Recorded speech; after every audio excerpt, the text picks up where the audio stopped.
It's a dream when your project doesn't have any challenges or difficult stakeholders. In this video, I'm going to share with you ways how to manage your difficult stakeholders so that your project and business objectives are met. Set expectations early on.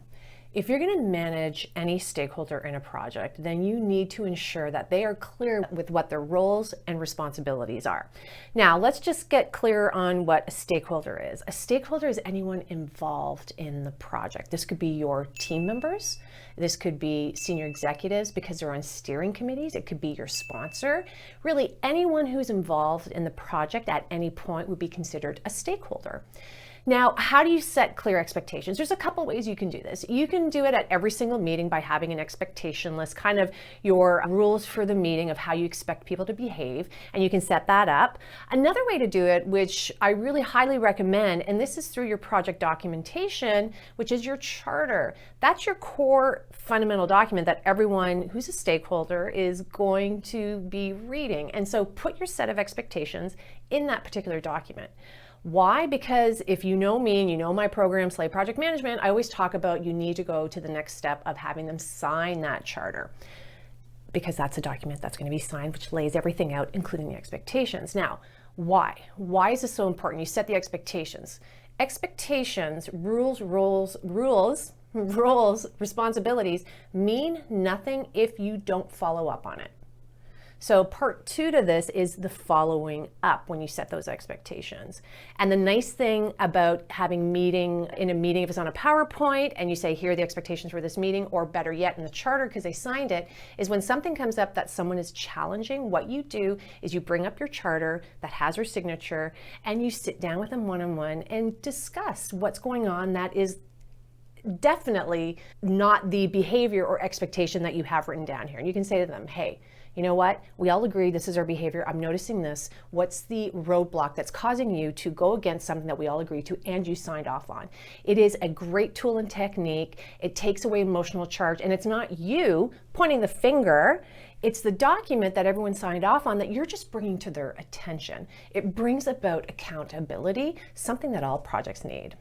Before we move on to the next strategy on how to deal with difficult stakeholders, I want you to stay tuned because very soon I'm going to share with you on how you can get your hands on a document that is going to teach you on how to ensure your projects don't fail.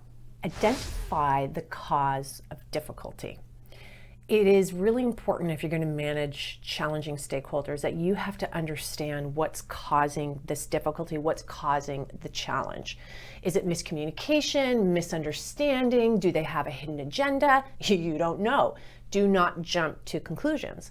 One thing that I highly recommend, and is a technique that I use myself, is I usually have a one-on-one with that difficult stakeholder and we sit down and we talk about what's going on. And if I find that they're really not opening up to me, I use a technique called the 5 whys, where I'll ask them, okay, you don't like what's going on here. Can I ask why? And then they continue and then I go, okay, well, why? And why? And why? And the whole premise of this very easy drilling down to root cause technique is the more whys you ask, the more information they're going to give, because you're just not stopping at the one sentence or I guess issue that they said. You're saying, now why is that an issue? And they continue, and why is that? And at some point you do stop, like it's natural. Yeah, that's it. That's the root cause. So really understanding and going to root cause is going to help. Stay calm and listen.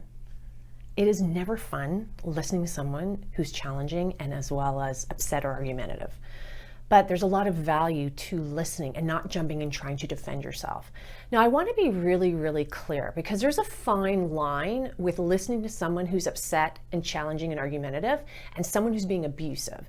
You do not listen to someone who's being abusive. That is a definite no. You end that conversation immediately and say, until you can speak properly to me, professionally and respectfully, we're going to have this conversation at a later time. Just so that you know, there is a fine line and I want you to really be aware of that.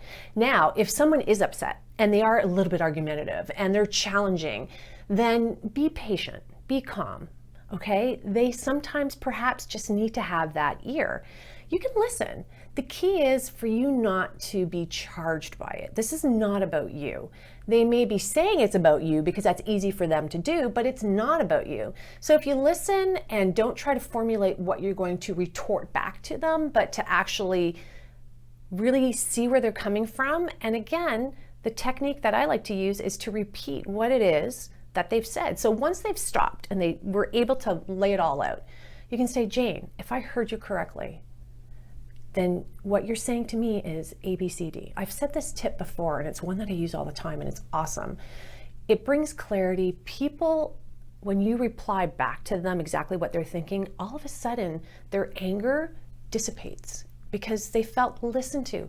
That's all we want out of life, actually, is to be listened to. So that technique is going to help out tremendously if you stay calm, recognize it's not about you, and listen. But again, as my little disclaimer, do not accept abuse. Find common ground.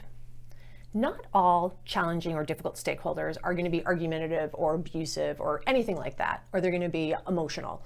Some challenging stakeholders are very logical, straightforward. They just don't agree with what you're doing. That's happened. And it can be frustrating because there's no emotional charge to it, and they're just don't believe, for whatever reason, a direction that is occurring. So it becomes really important to find common ground. That's why that charter earlier on is really critical, because it lays out the scope, what's in, what's out, and that's the common ground you're going to go to.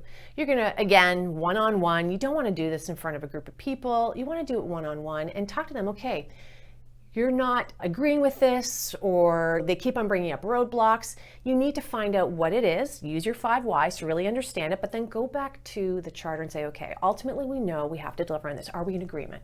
Yes. All right, if I heard you correctly, it's this specific in-scope item that you're not in agreement with. Yes. All right, what can we do to get you into agreement with this? And that's the conversation. You're going to find the common ground. There are times, because again, you listened, you will come to an agreement, but there may be times that they just won't budge, and that's okay. There's nothing wrong with that. You have to, as a project manager, ensure that you're focused on your scope. And if that's a case where they can't, then you are going to have to escalate it to your steering committee. So you can say, there's this one particular item in our in-scope. This particular subject matter expert has a hard time with it. I know this is what you approved, senior executives. We need to chat about it. And so that's what you'll do. But what you've done as well while you're doing all that is you're finding that common ground, which is just going to really bridge and make a stronger team. Address issues in a timely fashion. When someone is challenging, like your stakeholder is challenging, if you ignore it or you don't address, I call the elephant in the room, it will come to haunt you. I promise you this.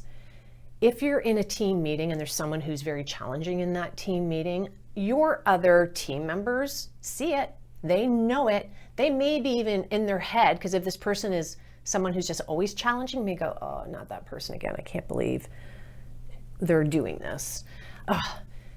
You, as a project manager, as a leader, the leader of this project, you need to nip this in the bud. You need to address it in a timely fashion as it's happening. That's why, remember the first tip, you address the expectations, have your roles and responsibility. You need to call it out. And a simple technique I do when things are happening is I go, hey, T, and I usually get, by the way, permission at the beginning of a meeting, or I set out the expectation, hey guys, I'm also going to be your timekeeper. I'm also going to be the referee. I'm going to give a little time out here when I need to bring us back on track so we're staying true to our agenda and the time that we have for this meeting. So with that technique, you can then give a T if someone is like constantly challenging and say, look, what's going on here? Let's address this issue. Let's understand what's happening here. And if so, let's then talk about this offline so we can continue on the meeting. That's really, really helpful because you're not letting someone who is running away with the meeting, but you're also telling the rest of your team you're following through on those expectations. You got to walk the talk, not just talk the talk. Be open to compromise. I had someone a long time ago tell me, I don't compromise because it's a win or lose. That stuck with me because I was like, what? I really felt that compromising, when I think of my own relationships personally, professionally, I don't feel that it's a win or lose. That to me is a mentality that is really only going to be detrimental and not allow for you to grow, A, as an individual, or really get teams connected if you don't compromise. Because then what happens if you don't compromise is your way or the highway. And really, is that the purpose of what you're trying to do? Always get your way, or are you trying to do what's best for the project and the people around you? You're leading. So compromising is important, and you can compromise as a win-win. And I've had scenarios and situations where, yes, I've had someone, a difficult stakeholder, challenging something. They had some really good points, and what we did so that they can get past it and gain consensus collective as a group to agree to support what we were trying to do to move forward, we did a compromise that didn't have a huge impact on what I was trying to ultimately achieve for the project, but enough of a compromise for them that they could accept it. And that to me was and is a win-win. And then they became more inclusive and felt more connected to the project because they were heard and what was really important to them got addressed. But it was done in a way that it was not a win or lose or a sacrifice. So being able to compromise in those situations, definitely do it. It's only going to help you. It's going to bring empathy to the situation, and people are only going to feel heard, which is going to take that difficult stakeholder and challenging stakeholder, and they're not going to be difficult or challenging anymore. Now that you know how to manage difficult and challenging stakeholders, I told you stay tuned because I have for you this free. This is an excellent guide on how to ensure your projects don't fail. I highly recommend you check it out. And how do you do that? You go to the link below under this video. Make sure you watch this video next. It's how to manage your stakeholders. On that note, if you could subscribe, like this video, share it. Oh my goodness, I'd be so appreciative. Till the next one, see you later.